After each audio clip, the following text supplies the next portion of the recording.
എല്ലാവർക്കും നാട്ടുവൈദ്യം ചാനലിലേക്ക് സ്വാഗതം. ഇപ്പോൾ മഴക്കാലമാണ്. ഈ സമയത്ത് നമുക്ക് ഒരുപാട് ഔഷധച്ചെടികൾ ലഭ്യമാണ്.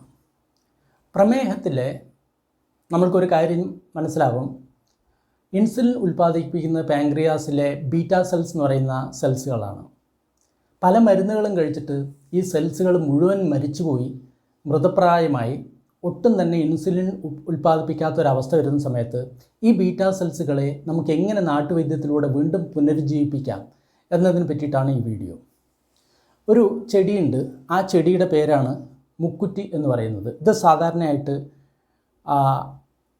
മഴയുള്ള സമയത്താണ് ഇത് വരിക. ഇതാണ് ആ ചെടി, മുക്കുറ്റി എന്ന് പറയുന്ന ചെടി. മഞ്ഞപ്പൂവുണ്ടാവും, ഇതേപോലെയുള്ള ഇലയായിരിക്കും. ഇതാണ് മുക്കുറ്റി എന്ന് പറഞ്ഞത്. ആ കൂടി ഇത്രയേ ഉണ്ടാവുള്ളൂ ഈ ചെടി. മഞ്ഞപ്പൂവുള്ള ചെടിയാണ്. ഇത് മഴക്കാലത്താണ് സാധാരണയായിട്ട് കൂടുതൽ ഉണ്ടാവുക. വേനൽക്കാലമാകുന്ന സമയത്ത് ഇത് ഉണങ്ങിപ്പോകും. ഈ മുക്കുറ്റി എന്ന് പറയുന്ന ചെടി വളരെ ഗുണകരമാണ് പ്രമേഹത്തിന്. പാൻക്രിയാസിലെ ബീറ്റാ സെൽസിനെ പുനരുജ്ജീവിപ്പിക്കാൻ വേണ്ടിയിട്ട് നാട്ടുവൈദ്യത്തിൽ ഇത് പണ്ട് മുതലേ ഉപയോഗിക്കാറുണ്ട്. അതായത് പ്രമേഹം മാറ്റാൻ വേണ്ടിയിട്ട് ഈ സാധനം ഉപയോഗിക്കാറുണ്ട്, മുക്കുറ്റി. നമ്മൾ ചെയ്യേണ്ടത് എന്താണെന്ന് പറയുമ്പോൾ, ഈ മുക്കുറ്റി നമ്മൾ എടുത്തതിന് ശേഷം നല്ലപോലെ അരച്ചതിന് ശേഷം ഒരു നെല്ലിക്ക വലിപ്പം അളവിൽ നമ്മൾ ഒരു 21 ദിവസം, അതേപോലെ 41 ദിവസം നമ്മൾക്ക് തുടർച്ചയായിട്ട് നമ്മൾക്കത് കഴിക്കുകയാണെങ്കിൽ നമ്മുടെ ശരീരത്തിലെ ഈ പാൻക്രിയാസിലെ ബീറ്റാ സെൽസ് എന്നത് വീണ്ടും അത് ശരിയാവും. കാരണം പണ്ട് മുതലേ പ്രമേഹത്തിന് ഏറ്റവും നല്ല ഔഷധമായിട്ടാണ് ഈ മുക്കുറ്റിനെ നാട്ടുവൈദ്യന്മാർ ഉപയോഗപ്പെടുത്തിക്കൊണ്ടിരിക്കുന്നത്. ദശപുഷ്പത്തിലെ ഒരു അംഗമാണ്. പക്ഷേ ഇന്ന് കാണുന്ന ചികിത്സ, ഒരു വ്യക്തിക്ക് ഷുഗർ ഉണ്ട് എന്ന് പറയുന്ന സമയത്ത് നമ്മൾ ഡോക്ടറിൻ്റെ അടുത്ത് പോയിട്ട് ഉടൻ തന്നെ അദ്ദേഹം ഷുഗർ ടെസ്റ്റ് ചെയ്തതിന് ശേഷം അദ്ദേഹം പറയുന്നു, ഇതാ നിങ്ങൾ അരമണിക്കൂർ ഈ ഗുളിക നിങ്ങൾ കഴിക്കുക, കാരണം ഇതിൻ്റെ ബോർഡറിലാണ് നിൽക്കുന്നത്. ഇപ്പം തന്നെ നിങ്ങൾ മരുന്ന് കഴിച്ചു കഴിഞ്ഞാൽ നിങ്ങൾക്ക് രക്ഷപ്പെടാം എന്ന് പറയാം. പക്ഷേ സുഹൃത്തുക്കളെ, ആ ഡോസോടുകൂടി ആ വ്യക്തി നിത്യരോഗിയായി. പിന്നെ ആ വ്യക്തിക്ക് ഒരിക്കലും മരുന്നിൽ നിന്ന് മോചനമില്ല.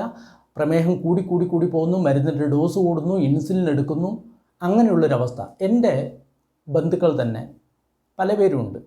അവർ 10-12 വർഷം മുൻപ് മരുന്ന് കഴിക്കാൻ തുടങ്ങിയിട്ട് ഓരോ ദിവസവും മരുന്ന് കൂടിയതല്ലാതെ ഇന്നേ വരെ അവരുടെ പ്രമേഹം കുറഞ്ഞിട്ടില്ല. ഏത് സമയത്താണ് പ്രമേഹം കൂടുന്നത്, ഏത് സമയത്താണ് കമ്മിയാകുന്ന ഒരു അവസ്ഥയില്ല. ഡെയിലി ഇഞ്ചക്ഷൻ ഇടുന്നു, എന്നിട്ടും ഡെയിലി ഇൻസുലിൻ എടുക്കുന്നു, എന്നിട്ട് ഇടയ്ക്കിടയ്ക്ക് ഡോക്ടർമാരുടെ അടുത്ത് പോകുന്നുണ്ട ഒരവസ്ഥ. ഒരു കാര്യം നമ്മൾ ആലോചിക്കുക സുഹൃത്തുക്കളെ, ഒരു രോഗം വന്നു കഴിഞ്ഞാൽ മാറ്റണം, അതാണ് ഡോക്ടർ. അല്ലാതെ ജീവിതകാലം മുഴുവൻ മരുന്ന് കഴിക്കാൻ പറയുക എന്നുള്ളത് ഒരു ശരിയായിട്ടുള്ളൊരു ഡോക്ടറുടെ കാര്യമല്ല. നമ്മൾ നാച്ചുറോപ്പതിയിൽ പോവുകയാണെങ്കിൽ, പ്രകൃതിയിൽ പോവുകയാണെങ്കിൽ, അവിടെ വെറും ഒരു 15 അല്ലെങ്കിൽ 20 ദിവസം കൊണ്ട് നമ്മളുടെ ഇൻസുലിനും മരുന്നിനും അവർ പൂർണ്ണമായിട്ടും നമ്മളെ മുക്തരാക്കി തരും. അതാണ് യഥാർത്ഥ ചികിത്സ. അതേപോലെ തന്നെ നാട്ടുവൈദ്യത്തിലും അതേപോലെ തന്നെ യോഗ ചികിത്സയിലും നമ്മൾ കഴിക്കുന്ന മരുന്നിനെ പൂർണ്ണമായിട്ടും ഇല്ലാതാക്കി നമ്മളെ അതിൽ നിന്ന് മുക്തി നേടുക, അതാണ് പ്രധാന ചികിത്സ, അതാണ് ശരിയായിട്ടുള്ള ചികിത്സ. പക്ഷേ ഇന്ന് ആൾക്കാരുടെ വിശ്വാസം എന്താണെന്ന് പറയുമ്പോൾ, ഷുഗർ വന്നു, BP വന്നു, ജീവിതകാലം മുഴുവൻ മരുന്ന് കഴിക്കണം. ഈ ഒരു ചിന്തയാണ് മനുഷ്യരുടെ ഉള്ളിലിരിക്കുന്നത്. അത് ബ്രെയിൻ വാഷിൻ്റെ ഫലമാണ്. കാരണം ആരും മറിച്ച് ചിന്തിക്കാൻ, സ്വതന്ത്രമായിട്ട് ചിന്തിക്കാൻ, ഒരു യുക്തിവാദിയെ പോലെ ചിന്തിക്കാൻ ആരും തയ്യാറല്ല. എല്ലാവരും ആൾക്കാർ കേൾക്കുന്ന അല്ലെങ്കിൽ ഡോക്ടർമാർ പറയുന്ന ചില കാര്യങ്ങളെ അന്ധമായിട്ട് വിശ്വസിച്ചിട്ട് അന്ധമായിട്ട് ജീവിതകാലം മുഴുവൻ പിന്തുടർന്നതിന് ശേഷം അന്ധമായിട്ട് മരിക്കുന്ന ഒരവസ്ഥയാണ് ഉള്ളത്. തീർച്ചയായിട്ടും നമ്മൾ ഇത് മാറ്റണം. അതായത് നമ്മുടെ ആ രോഗത്തോടുള്ള നമ്മുടെ കാഴ്ചപ്പാട് നമ്മൾ മാറ്റണം. ഏതെങ്കിലും ഒരു ചികിത്സാ രീതിയിൽ ഡോക്ടർമാർ പറയുകയാണ് നിങ്ങളോട്, നിങ്ങൾ ജീവിതകാലം മുഴുവൻ ഈ രോഗത്തിന് മരുന്ന് കഴിക്കണമെന്ന് പറയുകയാണെങ്കിൽ പിന്നെ ആ ചികിത്സാ സമ്പ്രദായത്തിൽ നിങ്ങൾ പോകരുത്. എന്നാൽ ഏതെങ്കിലും ചികിത്സാ സമ്പ്രദായം നിങ്ങളോട് പറയുകയാണ്, തീർച്ചയായിട്ടും ഈ രോഗം നിങ്ങൾക്ക് മാറ്റാൻ സാധിക്കും, 1 മാസത്തിൽ 1.5 മാസത്തിൽ നിങ്ങൾക്ക് ഗുളിക മാറ്റാൻ സാധിക്കും, ഗുളിക നിർത്താൻ സാധിക്കും എന്ന് പറയുകയാണെങ്കിൽ തീർച്ചയായിട്ടും നിങ്ങൾ ആ ചികിത്സാ സമ്പ്രദായത്തിൽ പോവുക. മറ്റുള്ള ചികിത്സാ സമ്പ്രദായത്തിൽ മരണം വരെ നിങ്ങൾ മരുന്ന് കഴിക്കണം എന്ന് പറയുന്ന സമയത്ത് 1 മാസത്തിനുള്ളിൽ നിങ്ങളിൽ നിന്ന് രോഗവിമുക്തി നിങ്ങൾക്ക് തരും എന്ന് പറയുന്ന ചികിത്സാ സമ്പ്രദായത്തിൽ നിങ്ങൾ പോകണം. അതിനു വേണ്ടിയിട്ടാണ് ഈ വീഡിയോ. അതായത് ഇത്തരം വീഡിയോകൾ നാച്ചുറോപ്പതി, പ്രകൃതി ചികിത്സ, അതേപോലെ തന്നെ ആയുർവേദം, സിദ്ധ, ഹോമിയോ, യുനാനി ഇങ്ങനെയുള്ള ചികിത്സാ സമ്പ്രദായങ്ങളെ പ്രോത്സാഹിപ്പിക്കാൻ വേണ്ടിയിട്ടാണ്. ഇവിടെ പോയിട്ടുള്ള രോഗികൾക്ക് 1 മാസത്തിനുള്ളിൽ BP കമ്മിയായിട്ടുള്ള ഇഷ്ടം പോലെ രോഗികളുണ്ട്. പ്രമേഹം വീട്ടിൽ തന്നെ ഇരുന്ന് മാറ്റിയിട്ടുള്ള ഇഷ്ടം പോലെ രോഗികളുണ്ട്.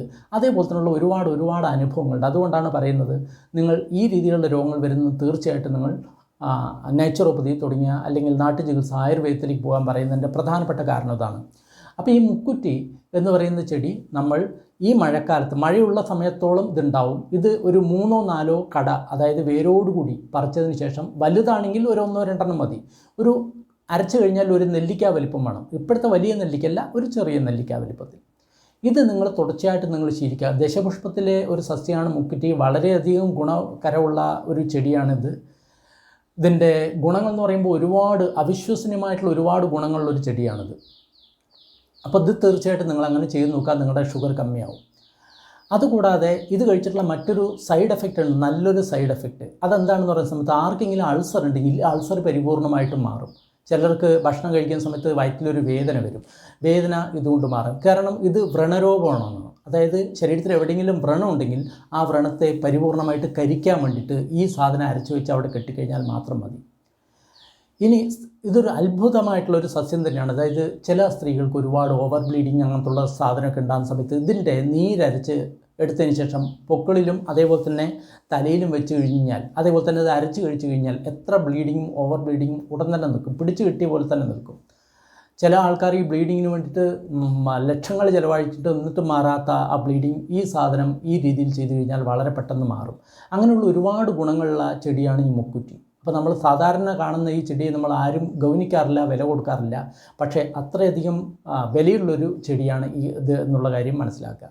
ഇത് നമ്മൾ മഴക്കാലമുള്ള സമയത്തോടത്തോളം നമുക്കിത് കിട്ടും. ഇനി വേനൽക്കാലമായി നമ്മൾ എന്താണ് ചെയ്യേണ്ടത്? മഴക്കാല സമയത്ത് നമ്മൾ ചെയ്യേണ്ടത് എന്താണെന്ന് പറഞ്ഞാൽ, ഈ ചെടി പൂർണ്ണ വളർച്ച പ്രാപിക്കുന്ന സമയത്ത് അതിനെ മുഴുവൻ വലിച്ചതിന് ശേഷം കഴുകിയതിന് ശേഷം നേളത്ത് ചെറുതായിട്ട് മുറിച്ചതിന് ശേഷം നേളത്ത് ഉണക്കുക. ഉണക്കിയതിന് ശേഷം നമ്മൾ അതിനെ പൊടിച്ച് നമ്മൾ സൂക്ഷിക്കുക. അപ്പോൾ നമ്മൾക്ക് വേനൽക്കാലത്തും അത് ഉപയോഗിക്കാൻ പറ്റും.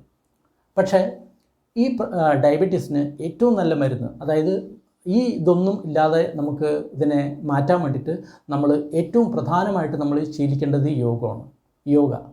യോഗ അതേപോലെ തന്നെ സൂര്യ നമസ്കാരം, ഇവ നമ്മൾ ശീലിക്കുകയാണെങ്കിൽ ഈ ഡയബറ്റീസ് നമുക്ക് ഒട്ടും തന്നെ കൂടാതെ നമുക്ക് ശ്രദ്ധിക്കാൻ പറ്റും. അതുകൂടാതെ ഇതുകൊണ്ട് തന്നെ നമുക്കിത് പരിപൂർണമായിട്ടും മാറ്റാനും സാധിക്കും. ഷുഗറുള്ള രോഗികൾ തീർച്ചയായിട്ടും ഒഴിവാക്കേണ്ട ഒരു സാധനമാണ് പാലും പാലുൽപ്പന്നങ്ങളും. ഒരു കാരണവശാലും പാല്, അതേപോലെ തന്നെ തൈര്, മോര് ഇങ്ങനത്തുള്ള സാധനങ്ങളെല്ലാം അവർ ഉപേക്ഷിക്കുക. പാലുൽപ്പന്നങ്ങൾ പരിപൂർണമായിട്ട് ഉപേക്ഷിക്കണം. മീൻ, ഇറച്ചി, മുട്ട തുടങ്ങിയവയും അവർ പരിപൂർണമായിട്ടും ഉപേക്ഷിക്കണം. കാരണം ഇത് മേധസ് കൂടിയിട്ടുണ്ടാകുന്ന രോഗങ്ങളാണ് ഈ ഇതെന്ന് പറയുന്നത് ആയുർവേദ വിധി പ്രകാരം. അപ്പോൾ ഇതും അവർ ഉപേക്ഷിക്കണം. വന്ന രോഗം മാറാനും രോഗം വരാതിരിക്കാനും വേണ്ടിയിട്ട് എപ്പോഴും ആയുർവേദ, സിദ്ധ, ഹോമിയോ, യുനാനി തുടങ്ങിയ ചികിത്സാ സമ്പ്രദായങ്ങളെ മാത്രം ആശ്രയിക്കുക. അങ്ങനെ ചെയ്യുകയാണെങ്കിൽ നിങ്ങൾക്ക് വന്ന ഈ പ്രമേഹം എന്നുള്ളത് പരിപൂർണമായിട്ടും മാറുകയും ചെയ്യും. നിങ്ങളുടെ മരിച്ചു കിടക്കുന്ന ബീറ്റാ സെൽസ് കുറേശ്ശെ പ്രവർത്തിക്കാൻ തുടങ്ങും. പക്ഷേ ഇതോടൊപ്പം തന്നെ നിങ്ങൾ ഇംഗ്ലീഷ് മരുന്ന് കുറേശ്ശായിട്ട് നിർത്തുകയും വേണം. എങ്കിലേ അത് ശരിയാവുള്ളൂ. അതൊരു ഡോക്ടറുടെ നിർദ്ദേശപ്രകാരം വേണം ചെയ്യാൻ വേണ്ടിയിട്ട്. കാരണം ഈ ബീറ്റാ സെൽസ് മരിക്കാനുള്ള പ്രധാനപ്പെട്ട കാരണം രാസവിഷങ്ങളുടെ പ്രയോഗമാണ്, രാസമരുന്നുകളുടെ പ്രയോഗമാണ്. ഈ കാര്യം കൂടി നമ്മൾ പ്രത്യേകിച്ചിട്ട് മനസ്സിലാക്കണം. രാസമരുന്നുകൾ കഴിക്കുന്നു, അതോടൊപ്പം ഇതും കഴിക്കുന്നു എങ്കിൽ വലിയ ഫലം ഉണ്ടാവില്ല. അത് നിർത്തിയിട്ട് അല്ലെങ്കിൽ അത് തുടങ്ങുന്നതിന് മുമ്പ് തന്നെ ഇത് കഴിക്കുകയാണെങ്കിൽ നമുക്കതിൻ്റെ ഫലം ഉണ്ടാവുള്ളൂ. അപ്പോൾ നമ്മളൊരു പുതിയ വീഡിയോ ആയിട്ട് നമുക്ക് വീണ്ടും കാണാം. അതുവരെ എല്ലാവർക്കും നന്ദി, നമസ്കാരം.